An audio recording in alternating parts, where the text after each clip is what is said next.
Hello, it's John Pollock, and this is Fight News Now. Coming up over the next hour, you are going to hear from UFC welterweight Rick Story as well as Cody Garbrandt. Both will be in action on Sunday night as the UFC returns to Las Vegas at the Mandalay Bay Event Center. Plus, your favorite tandem, John Ramdine and Robin Black, are here to chat about all of the news going on, and we will delve into Sunday's card coming up over the next hour.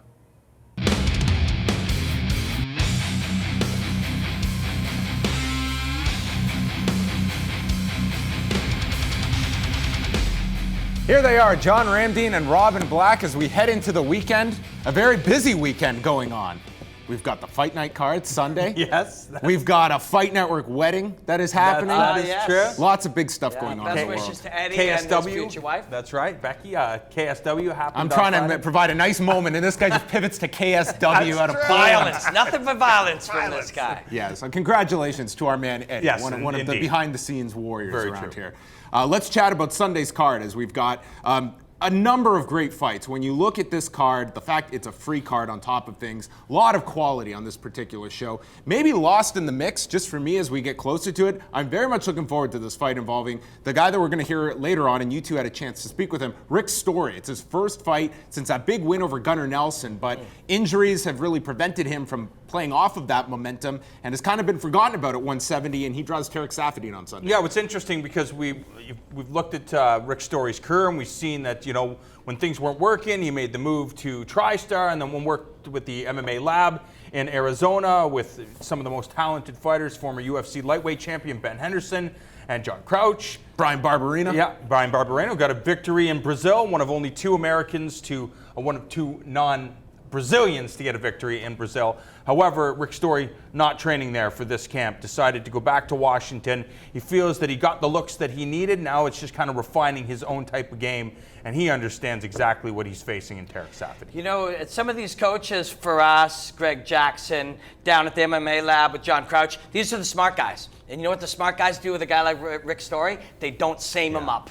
They don't homogenize him, because Rick Story is very unique. He fights different. He plays differently. His timing is different. You know, he fights by feel, and you can change those guys, but you shouldn't because they're different. And Saffiedine is a very, very technically sound guy, very smart, very with crisp, feel.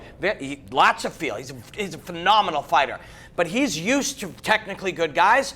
If you're going to beat Saffiedine on the feet, and that's going to be very hard to do, you're going to do it by being a little different. So this matchup is super interesting. Also a very big fight for Renan Barao, who's coming up to 145 pounds. He's taking on Jeremy Stephens, a guy who owns a victory over current lightweight champion Rafael Dos Anjos. This will be Stephens' 23rd fight in the UFC. I think this is a significant test for Renan Barao. I think many people just look at this, former bantamweight champion, this should be an easy win for him. I don't think anyone at this table is picking Renan Barao in this fight, and maybe we'll be surprised. Maybe he's going to have a tremendous performance and his body is going to adapt much better at 145, but I think this is going to be a significant test for Barao. Yeah, I think that because we all recognize how good Jeremy Stephens is, you pointed out how many fights he's had at the highest level in the UFC. He's the best fighter he's ever been. On top of that, he continues to improve. I think he's barely 30, if he is 30. And he just had a birthday this week. The guy is so smooth. He's so analytical. However, I think it's because of those two performances against TJ Dillashaw that we remember from Renan Barao. It's like, this is not the same Renan Barao that took out Eddie Wineland and took out the future in Michael McDonald or the former WEC champion in Uriah Faber. So we're all kind of counting him out because we saw his teammate Jose Aldo get stopped quickly by Conor McGregor. You just kind of get that feel for the entire Nova União team.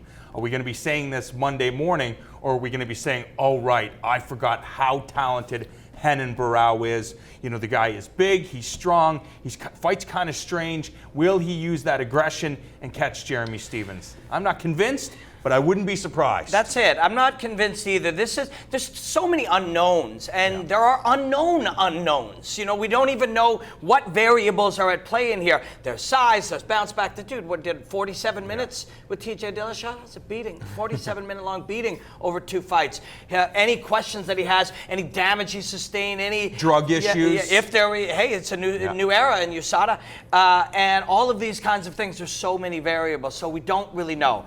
But the question you have to ask is, when they were at their peak, Barao and Aldo at their peak, Dede Pederneiras had developed a new flavor for the game, A new flavor built around these guys being able to push forward with such tenacity, offer up the single leg, defend it in a particular way, put their offensive weapons together in a particular way, and if and when it ever went to the ground, pull out the old jiu-jitsu that nobody's analyzed because they ain't fought on the ground for a long time. It was a unique blend.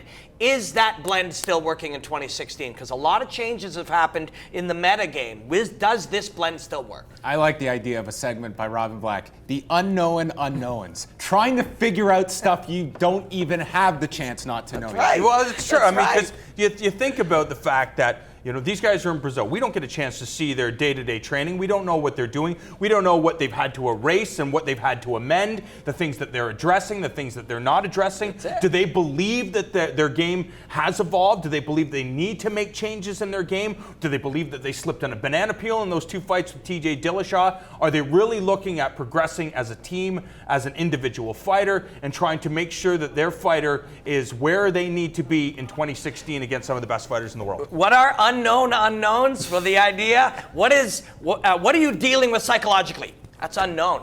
How's your body bounce back from that's unknown. And there's a whole bunch of unknown unknowns as well. The more you learn about fighting, the less you realize you know. It's all unknown. That's why it's beautiful, and that's why it always will be, because there's so many variables always at play. The more you learn, the less you know. I feel a star should come across the more you unknow. So let's move on. The less you know. The three of us are three morons at our core. Agreed. Final thought on the bantamweights. We mentioned Aljamain Sterling and Brian Caraway, and of course the main event, we've got Thomas Almeida and Cody Garbrandt. Certainly both fights, I think, are going to have a lot of impact on these rankings, the mythical rankings that are out there. And in the case of the main event, I think a lot of questions that may be unknown today that we are going to have an answer to on Monday. I think we're going to have a hell of a fight in the main event, but I think you have to look at Aljamain Sterling. I think he's going to have a breakout performance against Brian Caraway, and I think he'll be the one most people will be talking about. None of these guys are ready to fight Dominic Cruz yet, and in Almeida's case, he needs a loss to bounce back from to make that change. He's the one with the potential, but he needs a loss to make the changes. Sunday night, we've got you covered for the prelims in Canada beginning at 7 Eastern with 4 fights coming your way. Tune in. It's the UFC Fight Night card coming your way from Las Vegas, Nevada.